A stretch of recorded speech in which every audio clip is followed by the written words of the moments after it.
Você vai ver aí que é esse valor que eu tenho. Já fiz alguns saques, inclusive para comprar esse carro aqui. Eu fiz um desses saques aí, mas está aqui esse valor. E voltando a falar aqui, né, o que a gente estava dizendo, que, cara, eu só vejo uma forma aí de você ganhar muito dinheiro na internet, de você trabalhar na internet a partir da sua casa, que essa forma simplesmente é você sentar para realmente aprender como aquilo ali funciona. Eu vou dizer um negócio para você. Trellis por Nico Lopes. Faria, Sormani? Eu acho o Nico Lopes mais interessante. Acho mais interessante. Eu faria essa troca, faria sim. Ele não foi mal no Internacional, não foi mal. Não foi aquele jogador que disputou aquela Libertadores pelo Nacional e que o Internacional contratou achando que pudesse fazer a diferença. Mas ele é um bom jogador. Eu acho ele bem mais interessante do que o Trellis. Trocaria fácil. Agora, se for para contratar, não. Se for para trocar, sim. É o que eu penso também como você. Não, qualquer coisa. O São Paulo precisa aí de um jogador aí para a posição. Ele não tem esse jogador. Esse centroavante, esse camisa 9, o São Paulo não tem. Quem que é o camisa 9 de São Paulo? Pablo, ele não é centroavante. Trellis. Hoje é o Brenner, né? Mas ele não é centroavante. Jogador liberado. E joga que se movimenta. Agora aquele jogador tipo... Se bem que o Nico Lopes também não é esse cara, né? Mas ele sabe, ele pode fazer um 9 se for o caso. Mas enfim, se for para trocar, se der para trocar, ótimo. E se tiver a possibilidade... Eu se fosse São Paulo, não mexeria no time, entendeu? Não mexeria, tá tudo dando certinho. Vai ficar mexendo para quê?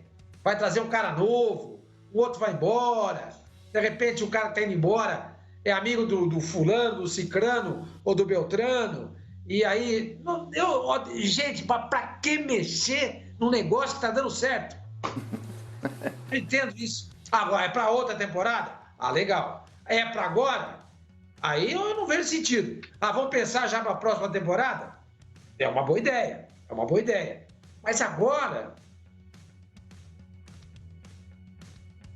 Tudo que se apresenta agora para o São Paulo, se apresenta assim, porque tem eleição no São Paulo, no próximo dia 12, assume o presidente no próximo dia 4 de janeiro, e as coisas já estão sendo movimentadas.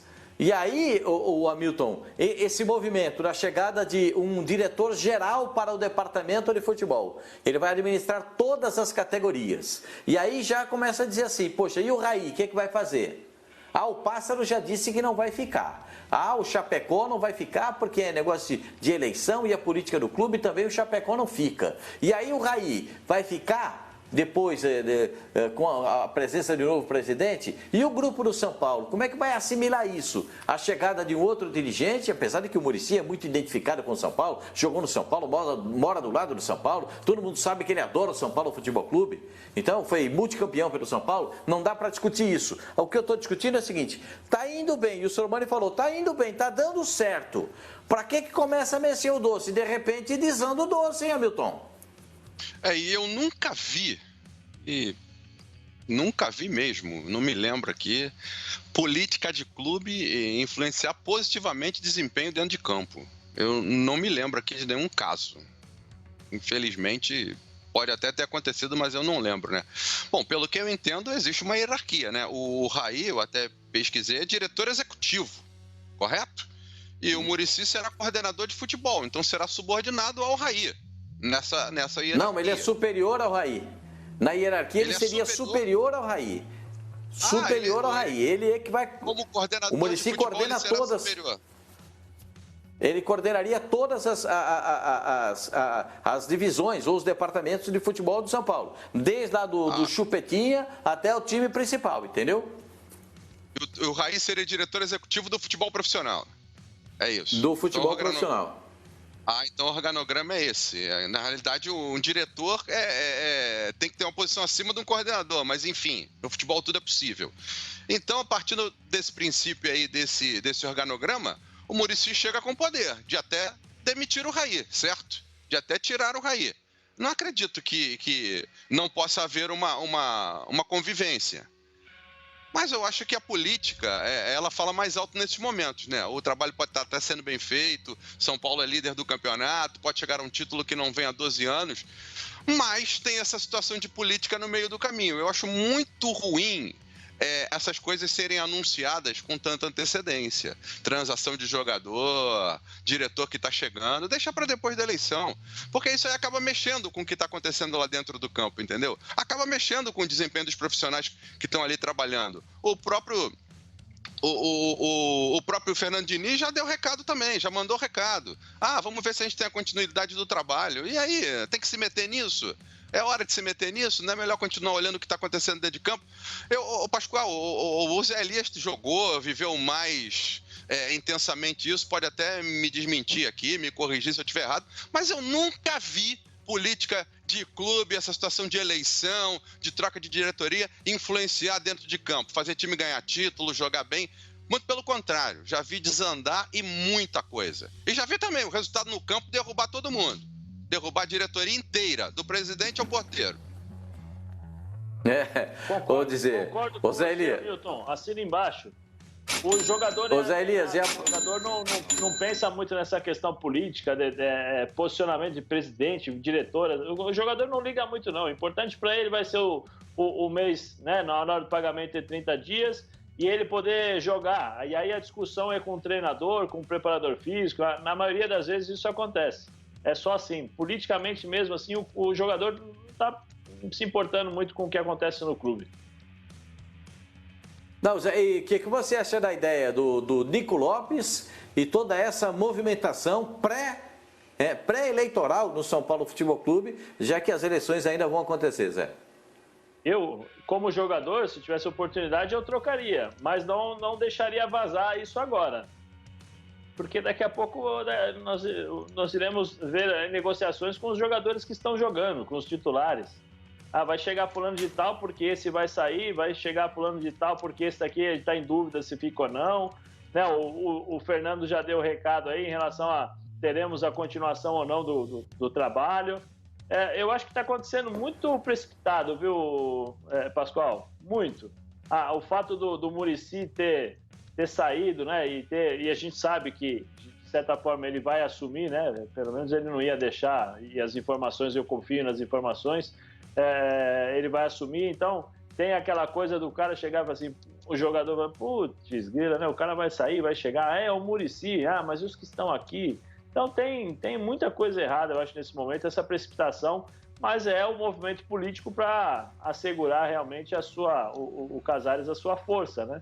E já chegar com uma certa tranquilidade e adquirir a confiança da torcida. Eu acho que essa movimentação toda é muito por conta disso.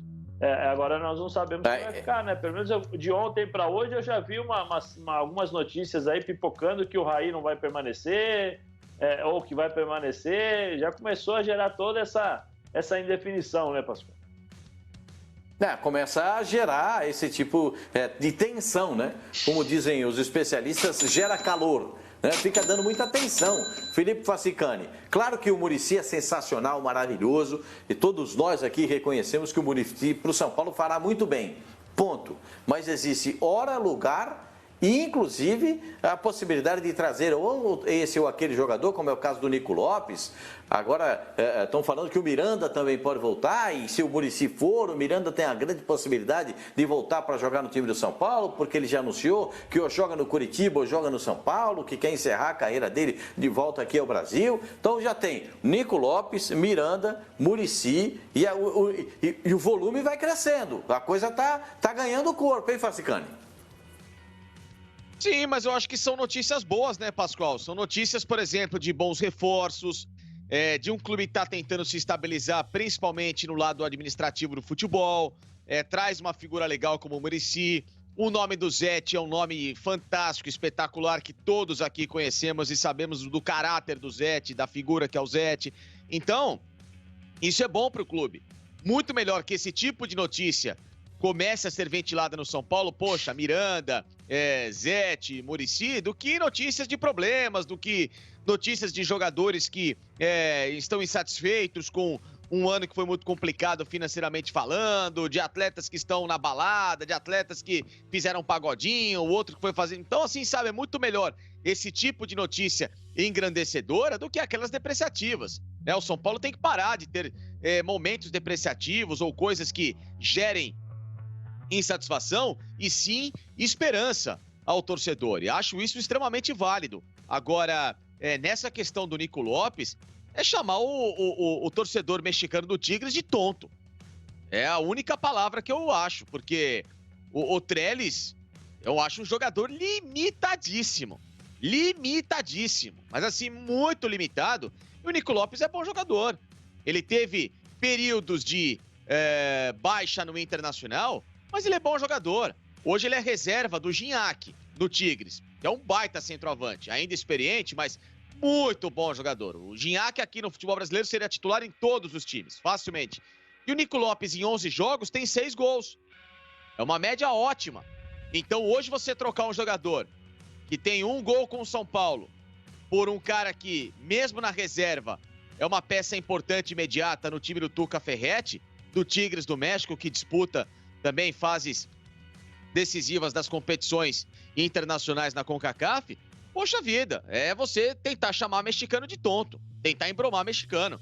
E ao contrário, eles são muito, às vezes, mais inteligentes do que a gente, é só você ver o nível de administração das equipes dele.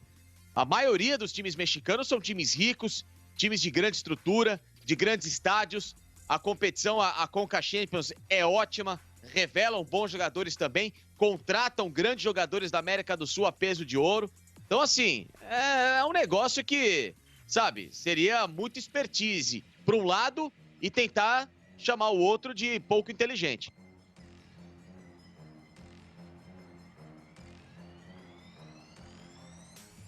Pascoal, até quando você apresenta, você não liga o áudio, Pascoal. Aí é Pascoal, duro. liga o microfone, Boa. Um monte, Pascoal. Boa, eu fui... Muito obrigado, muito obrigado. Vocês são muito gentis comigo e eu agradeço muito. Eu faço isso que é para dar esse sorriso espontâneo em vocês, né? Muito obrigado.